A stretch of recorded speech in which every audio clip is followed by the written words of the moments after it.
ശക്തമാവുന്ന മുനമ്പം ഭൂമി പ്രശ്നവും കേന്ദ്ര സർക്കാർ പാസാക്കാനിരിക്കുന്ന പുതിയ വഖഫ് ബില്ലും ഇന്ന് വാർത്തകളിൽ നിറയുകയാണ്.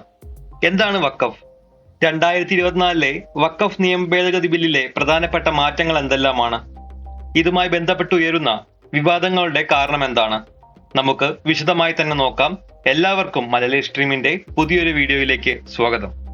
ഇസ്ലാമിക നിയമപ്രകാരം മതപരവും ജീവകാരുണ്യപരവുമായ ആവശ്യങ്ങൾക്കായി ദൈവത്തിന്റെ പേരിൽ സമർപ്പിച്ചിരിക്കുന്ന വസ്തുവിനെയാണ് വഖഫ് എന്ന പദം കൊണ്ട് ഉദ്ദേശിക്കുന്നത്. ഒരു വരുമാനവും ഇച്ഛിക്കാതെ ദൈവത്തിന്റെ പ്രീതി മാത്രം പ്രതീക്ഷിച്ചാണ് ഒരു വസ്തു വഖഫ് ചെയ്യുന്നത്. വിദ്യാഭ്യാസ സ്ഥാപനങ്ങൾ, ശ്മശാനങ്ങൾ, പള്ളികൾ, ഷെൽട്ടർ ഹോമുകൾ എന്നിവയുടെ നടത്തിപ്പിന് വേണ്ടിയാണ് സാധാരണ ഭൂമി വഖഫ് ചെയ്യുന്നത്. തടഞ്ഞു വെക്കുക അല്ലെങ്കിൽ വിലക്കുക എന്നൊക്കെയാണ് വഖഫ് എന്ന വാക്കിന്റെ അർത്ഥം.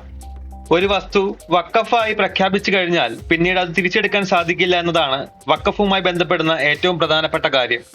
1954 കേന്ദ്ര സർക്കാർ വഖഫ് സ്വത്തുക്കളുടെ പരിപാലനത്തിനും വഖഫുകളുടെ പ്രവർത്തനം ഏകോപിപ്പിക്കുന്നതിനുമായിട്ട് നിയമം കൊണ്ടുവരുന്നു.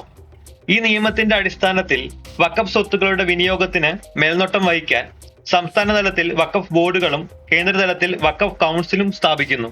എന്നാൽ 1995 ഈ നിയമം റദ്ദാക്കി വഖഫ് ബോർഡുകൾക്ക് കൂടുതൽ അധികാരം നൽകുന്ന പുതിയ വഖഫ് നിയമം നടപ്പാക്കി. 2013 മറ്റൊരു വഖഫ് ഭേദഗതി കൂടി വന്നു. ഈ ഭേദഗതി നിയമപ്രകാരമാണ് ഇപ്പോൾ വഖഫിന്റെ പ്രവർത്തനം. ഇനി നമുക്ക് വഖഫ് ബോർഡ്, കൗൺസിൽ, ട്രൈബ്യൂണൽ എന്നിവയുടെ പ്രവർത്തനം പരിശോധിക്കാം. ഒന്നാമതായി വഖഫ് ബോർഡ്. ഓരോ സംസ്ഥാനത്തിനും ഓരോ വഖഫ് ബോർഡ് ഉണ്ട്. വഖഫ് സ്വത്തുക്കളുടെ രജിസ്ട്രേഷൻ, രേഖകൾ സൂക്ഷിക്കൽ, ഉപയോഗം നിരീക്ഷിക്കൽ, സ്വത്തുക്കളുടെ ഉപയോഗം ജീവകാരുണ്യ പ്രവർത്തനങ്ങൾക്കായി തന്നെയാണെന്ന് ഉറപ്പാക്കൽ എന്നിവയാണ് വഖഫ് ബോർഡുകളുടെ ഉത്തരവാദിത്വം. രണ്ടാമതായി വഖഫ് കൗൺസിൽ. വഖഫ് ബോർഡുകളുടെ മേൽനോട്ടവും ഏകോപനവും നിർവഹിക്കുന്ന കേന്ദ്ര സംവിധാനമാണ് വഖഫ് കൗൺസിൽ. വഖഫ് സ്വത്തുക്കൾ ഇസ്ലാമിക വിശ്വാസങ്ങൾക്കനുസൃതമായും സാമൂഹിക ക്ഷേമത്തിന് ഉപയോഗിക്കുന്നുണ്ടെന്ന് ഉറപ്പാക്കൽ, വഖഫ് ബോർഡുകളുടെ ഏകോപനം, നയരൂപീകരണം, തർക്കപരിഹാരം തുടങ്ങിയവയാണ് വഖഫ് കൗൺസിലിന്റെ ചുമതല. മൂന്നാമതായി വഖഫ് ട്രൈബ്യൂണൽ. വഖഫുമായി ബന്ധപ്പെടുന്ന വസ്തുതർക്കങ്ങൾ കോടതിയിലേക്ക് എത്തിക്കാതെ ഒരു ബദൽ തർക്കപരിഹാര സംവിധാനമാണ് വഖഫ് ട്രൈബ്യൂണലുകൾ ഒരുക്കുന്നത്. ഓരോ സംസ്ഥാനത്തും ഓരോ ട്രൈബ്യൂണൽ ഉണ്ടാകും. വഖഫ് ബോർഡ് ഫണ്ട് ഉപയോഗിച്ചാണ് ഇതിന്റെ പ്രവർത്തനം. സിവിൽ കോടതിക്കുള്ള അധികാരങ്ങൾ ട്രൈബ്യൂണലിനുണ്ട്.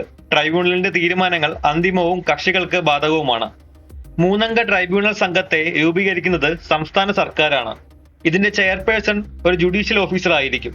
ക്ലാസ് 1 കുറയാത്ത റാങ്കുള്ള ജില്ലാ സെഷൻ സിവിൽ ജഡ്ജ്, സംസ്ഥാന സിവിൽ സർവീസ് ഉദ്യോഗസ്ഥർ, മുസ്ലിം നിയമത്തിലും നിയമശാസ്ത്രത്തിലും അറിവുള്ള ഒരു വ്യക്തി എന്നിവരാണ് ട്രൈബ്യൂണലിൽ ഉണ്ടാവുക. വഖഫ് നിയമ ഭേദഗതിക്കെതിരെ ഉയർന്ന എതിർപ്പുകളുടെ കാരണമാണ് നമ്മൾ അടുത്തതായി വിശദീകരിക്കാൻ പോകുന്നത്. ഇപ്പോഴത്തെ നിയമപ്രകാരം ഭൂമി ഉൾപ്പെടെയുള്ള സ്വത്തുക്കൾ വാക്കാൽ വഖഫാക്കാം. എന്നാൽ പുതിയ ഭേദഗതി അനുസരിച്ച് കൃത്യമായ രേഖകളുടെ അടിസ്ഥാനത്തിൽ മാത്രമേ ഭൂമി വഖഫ് ചെയ്യാൻ കഴിയൂ. ഭാവിയിൽ തർക്കങ്ങൾ ഉണ്ടായാൽ മതിയായ തെളിവുകൾ ഉണ്ടാവില്ല എന്നതാണ് ഈ വ്യവസ്ഥയ്ക്ക് സർക്കാർ നൽകുന്ന ന്യായീകരണം. കൂടാതെ കാലാകാലങ്ങളായി മതപരമോ ജീവകാരുണ്യപരമോ ആയ ആവശ്യങ്ങൾക്കായി ഉപയോഗിക്കുന്ന ഭൂമിയെ വഖഫ് ഭൂമിയായി പ്രഖ്യാപിക്കാൻ ഇപ്പോൾ കഴിയും. എന്നാൽ ഭേദഗതി നടപ്പാക്കിയാൽ ഉപയോഗത്തിലൂടെ വഖഫ് എന്ന ആശയം റദ്ദാക്കപ്പെടും. വഖഫ് ഭൂമിയിൽ സർവേ നടത്താൻ ഇപ്പോൾ സംസ്ഥാന സർക്കാരുകൾക്ക് സർവേ കമ്മീഷണറെയും അസിസ്റ്റന്റ് കമ്മീഷണർമാരെയും നിയമിക്കാം. എന്നാൽ ഭേദഗതി പ്രകാരം അതത് ജില്ലാ കളക്ടർമാരാണ് സർവേ നടത്തേണ്ടത്. ഏതെങ്കിലും വഖഫ് സ്വത്തോ ഭൂമിയോ സർക്കാർ വകയാണോ എന്ന് സംശയമുണ്ടായാൽ അന്വേഷിച്ച് തീരുമാനമെടുക്കേണ്ടതും കളക്ടറാണ്. അതായത് തർക്കങ്ങളിൽ വഖഫ് ട്രൈബ്യൂണലിന് പകരം കളക്ടർ തീരുമാനമെടുക്കും. കളക്ടർ റിപ്പോർട്ട് സമർപ്പിക്കും വരെ തർക്കമുള്ള സ്വത്തുക്കൾ വഖഫായി കണക്കാക്കില്ല എന്നും പുതിയ വ്യവസ്ഥയിൽ പറയുന്നു. അതായത് സർക്കാർ അന്തിമ തീരുമാനമെടുക്കും വരെ തർക്ക വസ്തുവിൽ വഖഫിന് നിയന്ത്രണം ഉണ്ടാകില്ല. കൂടാതെ വഖഫ് ട്രൈബ്യൂണലുകളുടെ ഘടന മാറ്റിയാണ് പുതിയ ഭേദഗതി കൊണ്ടുവരുന്നത്. അംഗങ്ങളിൽ ഒരാൾ ഇസ്ലാമിക നിയമങ്ങളിൽ പണ്ഡിതനായിരിക്കണമെന്ന നിലവിലെ വ്യവസ്ഥ റദ്ദാക്കും. ട്രൈബ്യൂണലുകളുടെ വിധിക്കെതിരെ 90 ദിവസത്തിനകം കോടതികളിൽ അപ്പീൽ നൽകാനും ഭേദഗതി നിയമത്തിൽ വ്യവസ്ഥയുണ്ട്. വഖഫ് ബോർഡുകളുടെയും വഖഫ് കൗൺസിലുകളുടെയും അടിസ്ഥാന രൂപം തന്നെ പൊളിച്ചെഴുതലാണ് പുതിയ ഭേദഗതി. ഇപ്പോൾ ബോർഡിലെയും കൗൺസിലിലെയും എല്ലാ അംഗങ്ങളും മുസ്ലിങ്ങളാണ്. ഭേദഗതി പ്രകാരം മുസ്ലിങ്ങളല്ലാത്ത 2 അംഗങ്ങളെങ്കിലും വേണം.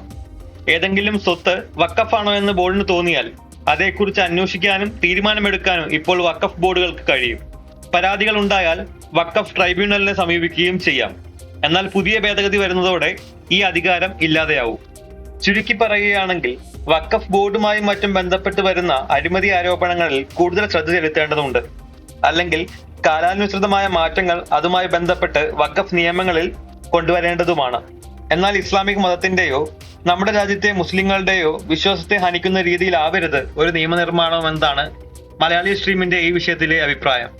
അമ്പലങ്ങളിലെ ദേവസ്വം ബോർഡ് പോലെയും ക്രിസ്ത്യൻ ചർച്ചുകളുടെ ഭാഗമായ ചർച്ച് കമ്മിറ്റികൾ പോലെയുമാണ് മുസ്ലിങ്ങൾക്ക് വഖഫ് ബോർഡ്. അങ്ങനെയിരിക്കെ മുസ്ലിം അല്ലാത്തവരെ ബോർഡുകളിൽ ഉൾപ്പെടുത്തണം എന്ന് തുടങ്ങിയ പുതിയ മാറ്റങ്ങൾ പല വലിയ പ്രശ്നങ്ങളിലേക്കും വഴിവെച്ചേക്കാം. കാരണം ദേവസ്വം ബോർഡിൽ ഒരു അഹിന്ദുവിനെയോ ചർച്ച് കമ്മിറ്റിയിൽ ക്രിസ്ത്യാനി അല്ലാത്ത ഒരാളെയോ ഉൾപ്പെടുത്തണമെന്നൊരു പുതിയ നിയമം വന്നാൽ എന്ത് പൊട്ടിത്തെറി ഉണ്ടാകുമോ അതിവിടെയും ഉണ്ടാകുമെന്നതാണ് സത്യം.